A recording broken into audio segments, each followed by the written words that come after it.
From a Florida prison cell in June 1962, Clarence Earl Gideon wrote a note to the United States Supreme Court to review his conviction from a crime that he said he didn't commit.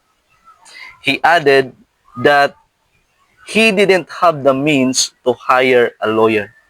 1 year later, in a historic case of Gideon B. Wainwright, the Supreme Court ruled that the people who cannot afford the cost of their own defense must be given a public defender, an advocate provided by the state.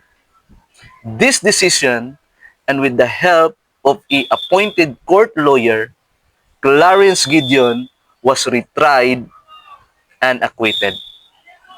Jesus Christ, our advocate, can turn a prison of lost hope, fear, regret to the place of His presence. Another day, another life lesson.